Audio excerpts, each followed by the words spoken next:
man unexpectedly discovers that the Eastern woman before him is so heartbreakingly beautiful. Every simple movement of hers seems to whisper a surge of uncontainable emotion. This draws the man across from her into a state of helpless infatuation. However, on the other side of the ocean, the man has a newlywed wife quietly waiting for his return. This is the story adapted from the novel of the same name by Italian writer Alessandro Baricco. Silk tells the unforgettable love story of a silent, passionate man, a graceful Eastern woman, and a wife tormented by inner struggle. In a quiet village in 19th century France, young Hervé finishes a long military career and returns to his peaceful hometown, filled with deep affection for his roots. But during a welcome banquet for returning soldiers, Hervé meets the beautiful Helene, and it's love at first sight. They soon fall deeply in love and walk hand in hand into marriage. Yet just days into their happy life, a natural disaster nearly destroys France's silk industry, plunging the whole town into silence and despair. To save their town's future, the factory owner places his hope in Hervé, the man with war experience, asking him to travel to a distant eastern island to purchase healthy silkworm eggs. But for Hervé, who just got married, leaving the woman he deeply loves is an incredibly painful decision, and that island he's never seen feels like it lies at the edge of the world, impossibly far away. But Helene, with firm eyes and gentle words, lights the way ahead for Hervé. She knows her husband's talent and courage, and believes he can become an excellent merchant and bring prosperity and hope back to their hometown. Encouraged by his wife, Hervé embarks on his journey at the break of dawn, leaving with a loving kiss. The journey, just as Hervé expected, is long and arduous. He first takes a carriage across borders, then travels through the vast European continent. Upon reaching the icy Siberian plains, he must switch to a ferry, crossing stormy seas to finally arrive at the island's port. However, the island is in the final chaotic years of the shogunate, with strict bans on foreign trade, making all business transactions secret and underground. Hervé has to tread carefully, sailing through rugged mountain terrain and finding his contact across snowy plains. Along the way, he is blindfolded and taken to the estate of the powerful local nobleman, Baron Harajubi. But as soon as he arrives, Hervé meets a woman he will never forget for the rest of his life. She moves with grace and elegance, gently lifting the teapot to brew a pot of fragrant tea with practiced skill. Her eyes shimmer with endless allure, and Hervé suddenly forgets why he came, forgets his exhaustion, forgets the anxiety of being in a foreign land under the comfort of this quiet, gentle woman. His inner turmoil melts away like snow in spring. Hervé stares at her, wanting to start some light conversation, but hesitates and says nothing. Yet the woman, like a graceful butterfly,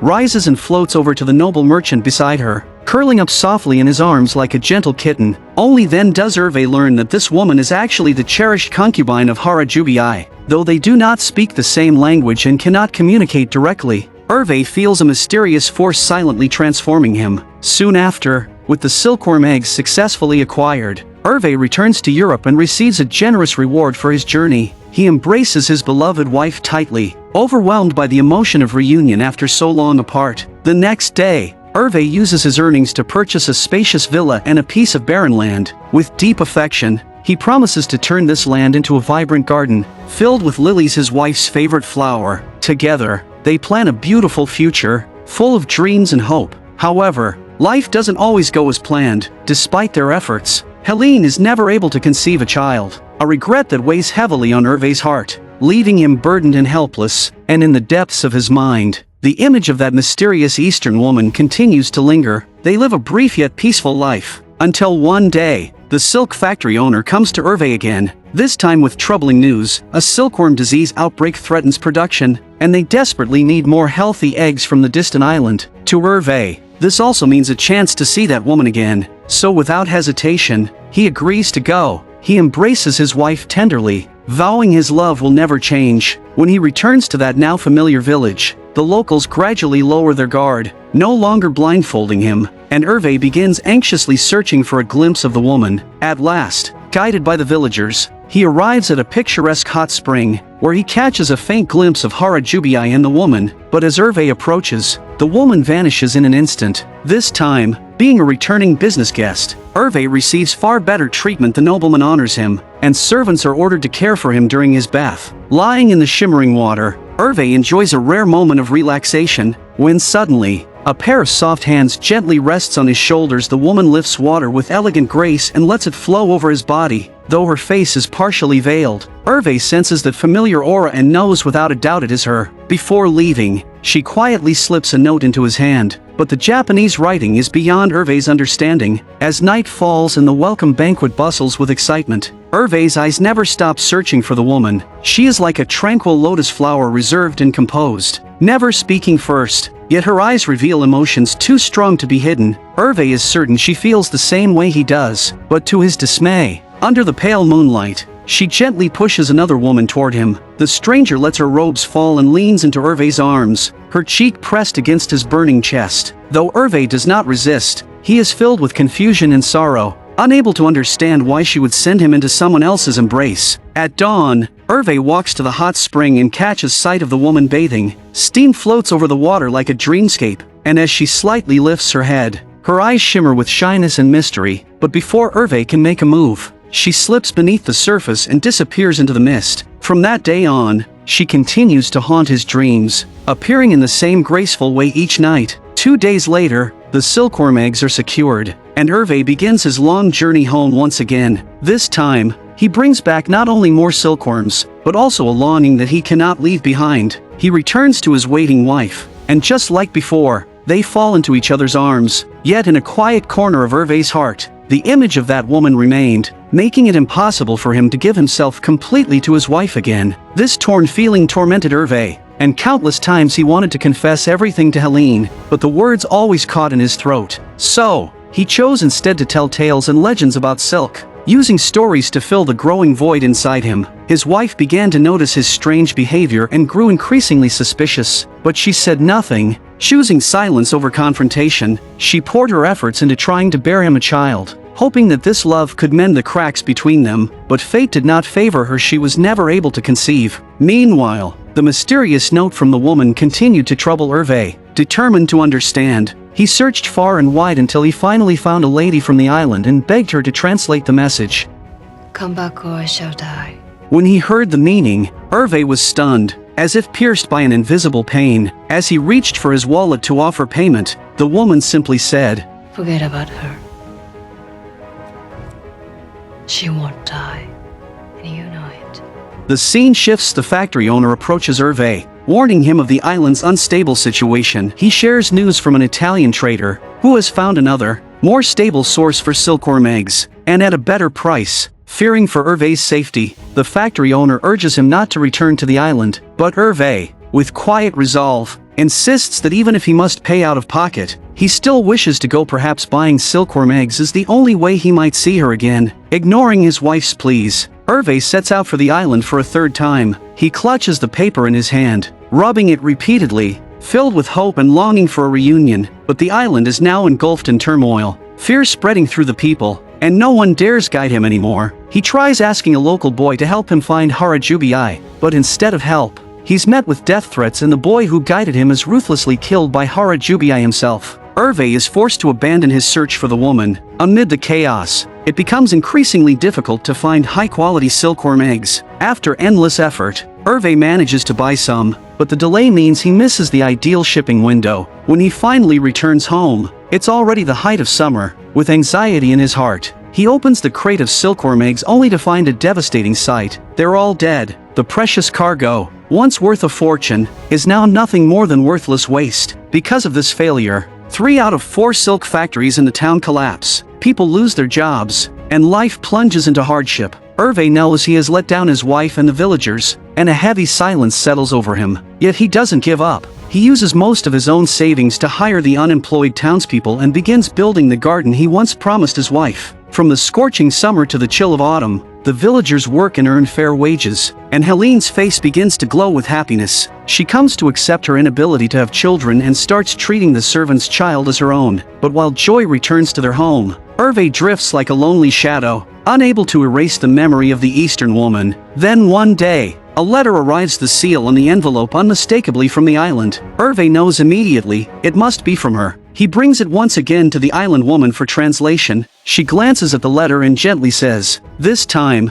no payment is needed. I only ask one thing, please don't come to me again." Then, in her soft, calm voice, She begins to read the letter aloud, word by word. It is a love letter, as delicate and smooth as silk, each line saturated with deep affection. Hervé listens with full attention, as if the words themselves draw him into a distant but familiar world. Though they never exchanged a word, though he never even knew her name, every sentence in the letter feels vivid and real, filled with longing and tenderness. But at the end of the letter, she writes, "Forget me, my dear master. If my departure can bring you happiness, then don't hesitate to let me go." The woman finishes reading, then silently leaves, leaving behind only a single blue flower between the pages. As time passes, the island undergoes transformation. Silk trade is finally legalized, and the opening of the Suez Canal shortens the journey significantly. The road is now easier than ever, but Hervé never returns to that heart-wrenching place. Meanwhile, Helene begins teaching at a local school to help support their home, using her knowledge and passion to bring learning and hope to the children. Then, as if a premonition, snowflakes suddenly began to fall from the sky, blanketing the world in white, and quietly descended upon this fragile woman. On a peaceful night, while carrying an oil lamp home, Helene suddenly felt dizzy and collapsed to the ground. The flame flickered against her white gown, casting a glow that made the scene unbearably heartbreaking. Hervé sought out many doctors, yet none could diagnose her condition. As he watched her growing frailty, waves of guilt surged within him. He tried to tell her everything, the feelings and secrets he had buried deep in his heart, but no words came out. Helene gently caressed his face and smiled, saying, "I know, it's okay." In that moment, a crushing sadness engulfed Hervé. Every apology he wanted to make felt meaningless in front of her weakening body. The April sun poured over the land, and the lilies bloomed in full, radiant beauty, but Helene left this world just a few days before they reached their peak. Hervé's life sank into a darkness of endless loneliness. It felt as though he had lost the entire world. Until one day, at his wife's grave, Hervé noticed something: a single blue flower, identical to the one the island woman had once left between the pages of that letter. This delicate coincidence stirred something deep in his heart, prompting him to uncover the truth behind it. After some effort, Hervé found the island woman again, and she revealed a stunning secret. That letter wasn't from a woman overseas. It was written by Helene, his late wife. She had asked the island woman to translate it into Japanese. Long before her illness, Helene had sensed Hervé's inner turmoil and emotional struggle. She could no longer bear the pain of waiting silently, so she expressed her love and longing under the name of the mysterious Eastern woman. She longed so much to be that special woman in Hervé's heart, yet she chose a gentle and silent way to fulfill her love by becoming the very figure her husband yearned for, so he might still receive her affection. Hervé returned to the lily garden, now in full bloom. The young boy once loved by Helene like her own son had now grown into a man. True to his promise, he continued to care for the garden with devotion, letting the lilies bloom in brilliant beauty. Hervé sat with the young man on a bench and, with courage, began to tell the long-hidden story. The hazy silhouette from the past gradually came into focus through his words until finally, it transformed into the face of his wife. He once believed that his true love was the distant woman from the East, a woman whose every gesture haunted his dreams. But as the years passed, and he looked back, he finally understood. True love had always been by his side, just like the quietly blooming lilies, never loud or boastful, yet releasing a fragrance that lingered forever. Let sorrow drift away with the wind, my dearest love. If forgetting me will bring you true happiness, then please, don't hesitate to let me go. Through her silent strength and unwavering presence, Helene had already shown Hervé what love truly meant. Love is enduring patience, and it is a gift that asks for nothing in return. And so, the film ends. Silk, based on the novel Senza Sang, is delicate to the point that it almost dares you not to judge it. Some say it's shallow, others find its pacing unbearably slow. But to me, it's utterly captivating. Whether it's the dreamlike landscapes, Keira Knightley's gentle smile, the elegance of the Eastern woman, the soothing narration, or the lingering taste of the bittersweet ending, it all holds something beautiful. The plot may seem secondary, perhaps even forgettable, but for me, the surface beauty carries a depth all its own. I'm a lover of cinema. Thank you for watching, and I'll see you in the next episode.